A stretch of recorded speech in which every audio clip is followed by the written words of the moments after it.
आज मैं आपके सामने बात करूंगी सुंदरता के बाजार के कुरूप चेहरे के बारे में।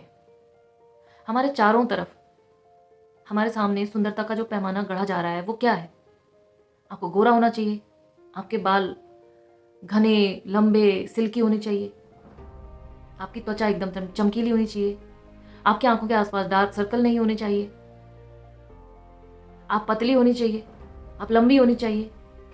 क्या है ये सब? ये सब बाजार के बनाए हुए पैमाने हैं, झूठे पैमाने, और जिसके जाल में अमूमन सभी लोग फंसे हुए हैं। खासकर जो यंग जनरेशन है वो तो है ही है।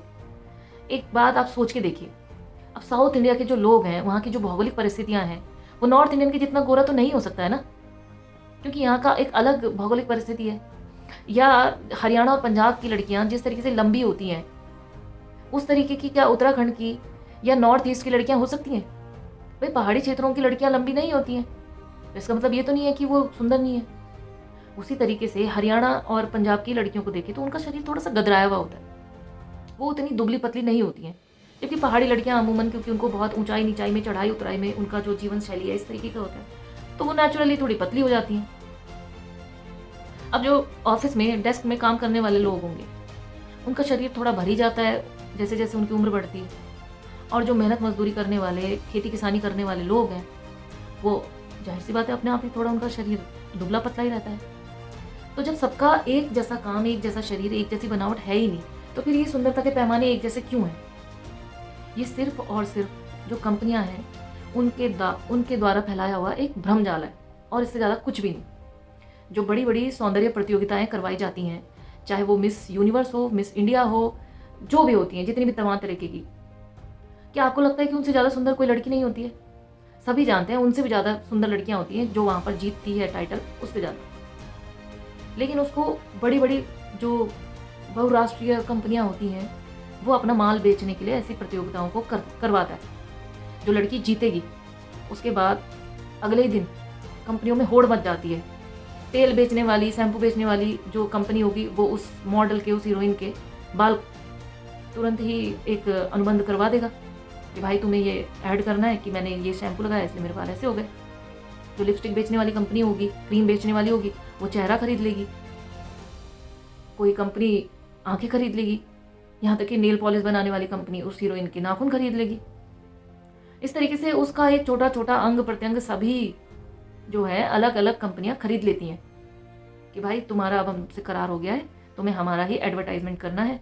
और फिर उस हीरोइन को देख करके जो यंगस्टर्स हैं, जो लड़कियां हैं, उन्हें लगता है कि भैया हमें भी यही प्रोडक्ट इस्तेमाल करना है, तभी हम भी इस हीरोइन के जितने खूबसूरत दिखने लगेंगे। और ये हमारे सामने बहुत ही चालाकी से बिछाया हुआ एक घिनौना जाल है, जिसमें हमारी अपनी ऊर्जा भी खर्च होती है, हमारा पैसा भी खर्च होता है, और मुनाफा होता है सिर्फ और सिर्फ बड़ी बड़ी कंपनियों को।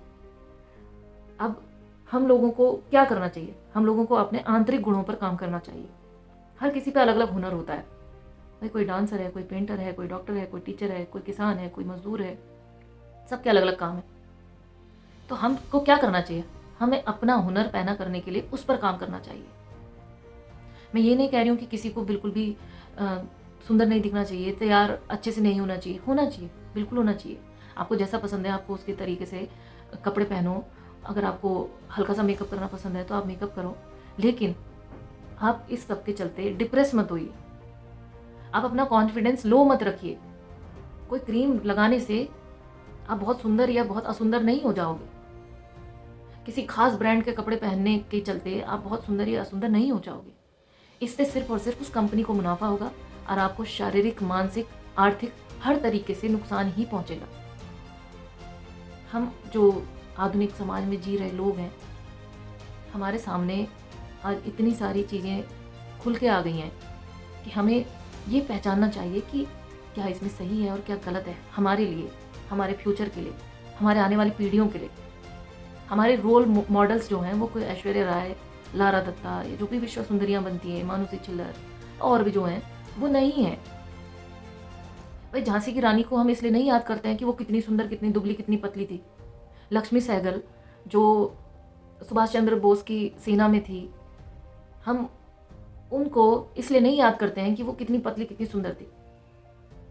हम कल्पना चावला जो चांद में पहुंच गई थी, हम उसको इसलिए नहीं, सुंदर होने की वजह से नहीं उसको याद करते हैं या जो भी हमारे रियल जो रोल मॉडल्स होने चाहिए, सावित्रीबाई फुले जिसने लड़कियों का पहला स्कूल खोला, मुझे नहीं पता वो किस रंग की थी, मुझे नहीं पता वो कितनी मोटी कितनी दुबली थी। हाँ, मैंने उसकी तस्वीर देखी है, लेकिन मैं उनको उनके काम की वजह से याद करना चाहती हूँ, उनकी सुंदरता की वजह से नहीं। तो बस मेरा यही कहना है कि इस तरीके के जाल से हमें बचना चाहिए और हमें अपने लिए सही रास्ता खुद तलाश करना चाहिए, बजाय कि तरह तरह के सैलून में जा कर के महंगे महंगे ब्राइडल मेकअप और तमाम पैसा खर्चा करने के हमें कोई ज़रूरत नहीं है।